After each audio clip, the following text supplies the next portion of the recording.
একটি বোটের ঘর ওই মোড়ে যখন আমি আসি তখন আমার চোখে পানি চলে আসে।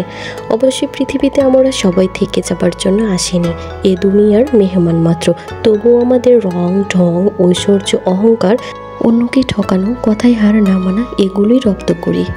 তো আমি যখন ছোট ছিলাম তখন দেখেছি খাসিরহাটে বাস স্ট্যান্ড ছিল এবং খাসিরহাট থেকে লোকাল বাস যাতায়াত করতো চাঁপাইনবাবগঞ্জ পর্যন্ত। তো যাই হোক, আমরা নানির বাড়ি যেতাম বাসে চড়ে, আবার আসতামও বাসে চড়ে। তো নানি কিংবা ছোটো মামাকে যখন বলা হতো যে আমরা আসছি আজ, তখন থেকে তো নানির আর ঘুমই হতো না। নানি শুধু রাস্তায় দাঁড়িয়ে থাকতো আর নাকি বলতো যে কখন আসবো কখন আসবো। আর আমরাও যখন আসতাম তখন দেখতাম, দূর থেকে দেখতাম যে নানি দাঁড়িয়ে আছে। আমরা যখন বাস থেকে নামতাম তখন নানি বলতো কখন থেকে ঘাঁটা তাকাচ্ছি, এই আসে এই আসে, কিন্তু আর লাতিন আর বেটিরা আসে না। কিন্তু নানি বেঁচে থাকার কারণে এই কথার কী মূল্য, কতটা ভালোবাসা আবেগ কোনোটাই বুঝতাম না। নানির বাড়িতে প্রায় ঈদ করতাম। নানি গ্রামের হরেক মালের থেকে চুড়ি কিনে দিত। নানি নিজেও হাতে 2টা বালা পরতেন এবং আমাদের বলতেন যে হাতে খালি না রেখে কিছু একটা পরা উচিত।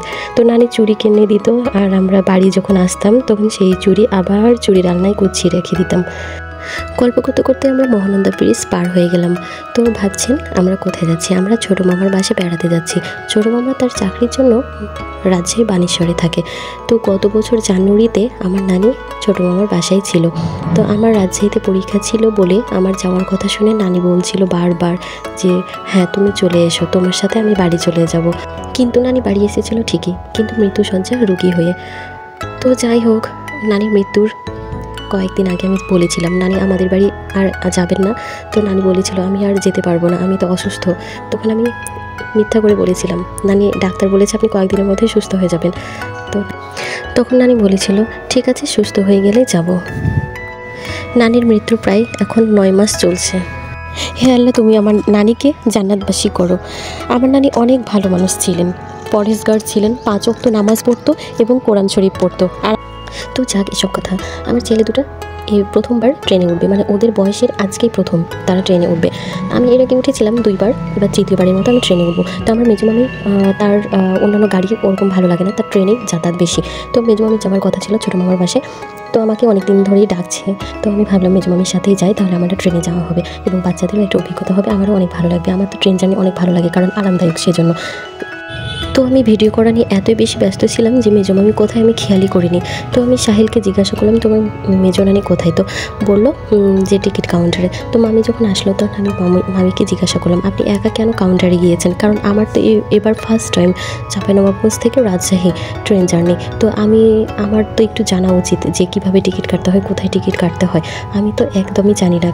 তো মামি বললো এই যে টিকিট কাউন্টার। তো টিকিট কাউন্টারে এসে আমি একটু দেখে গেলাম এবং মামিকে মূল্যটা জিজ্ঞাসা করলাম যে কত করে। তো মামি বললো যে আমরা 3:30টার এটা ট্রেন, তো এই ট্রেনের টিকিট হচ্ছে 55 টাকা করে। আর যদি দুপুর একটা ট্রেনে আমরা যেতাম তাহলে ওটা হচ্ছে 16 টাকা করে টিকিট হতো। এর আগে 14 টাকা ছিল, কিন্তু 2 টাকা বেড়ে এখন 16 টাকা হয়েছে। আমি তো শুনে আত্মহারা, এত কম দাম আমি আসলেই জানতাম না। আর আমার যেহেতু ফার্স্ট এবার ট্রেন জার্নি চাপাই থেকে, তো যাই হোক শুনে খুবই খুশি হয়ে গেলাম। কিন্তু খুশি হওয়ার কিছুই নেই। ট্রেনের ভিতরে বসার পর তারপরে যে এক এক করে যে মামারা আসে, কেউ বাদাম বিক্রেতা, কেউ জলপাই, কেউ আমড়ার আচার, কেউ খাজা, একজন এক এক জিনিস। তো বাচ্চাদেরকে এটা কিনে দিচ্ছে ওটা কিনে দিচ্ছে, কিনতে আল্লাহ, টিকিটের কম দাম হলেও এত টাকা মানে গিয়েছে তার বলার বাহিরে।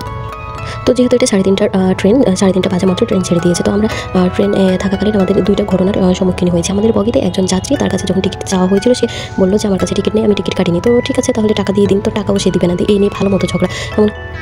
তারপর কিছুক্ষণ পরে এক পকেটমার আমার মেজমামির ভ্যানিটি ব্যাগ থেকে চেন খুলে টাকা বের করে নিয়ে। তো আমার মেজমামি বলে হ্যাঁ কী করলেন আপনি, আমার ব্যাগ থেকে কেন টাকা নিলেন? এই কথা বলা মাত্র আমি তো পকেটমারের মানে কলার ধরে ফেলেছিলাম। কলার ধরে আমি বলছি যে পুলিশকে দেবো, পুলিশ কই, সেই পকেটমার একদম ভয়ে টাকা দিয়ে দিয়েছে। তো রাজশাহী পার হয়ে যেহেতু আমরা সারদায় নামবো, সারদার স্টেশনে যখন আমরা নামি তখন আমাদের 5:15 বেজে গিয়েছিলো। আর নামার পরে মাগরিবের আজান দিচ্ছিল। তো দেখি আমার ছোটো মামা সেখানে আমাদের রিসিভ করার জন্য দাঁড়িয়ে আছে। তো মামার সাথে আমরা চলে আসলাম, মামা মোটরসাইকেলে আসলো আর আমরা ভ্যানে আসলাম। তো রাত হয়ে গেছিলো তাই আমরা আর ভিডিও করতে পারিনি। তো সেই দিন আমরা অনেক টায়ার্ড ছিল তাই ঘুমিয়ে গিয়েছিলাম। তো পরের দিন ছোটো মামি আমাদের জন্য কী কী রান্না করেছে একবার দেখে নিন। এই তো আমাদের পোলাও রান্না করেছে, গরুর মাংস, মুরগির মাংস, তারপর হচ্ছে চিংড়ি মাছ দিয়ে মিষ্টি কুমড়া, এই তো আর কি, আরও অনেক কিছু রান্না করেছে। তো যাই হোক, এত কিছু আর দেখালাম না, রান্নাঘরে যে কয়টা জিনিস ছিল সে কয়টা আমি দেখিয়ে নিলাম। তো আজকের মতো এখানে, আমার নেক্সট ভিডিও থাকবে Natore green valley park Lalpur. তো সবাই ভালো থাকবেন, আসসালামু আলাইকুম।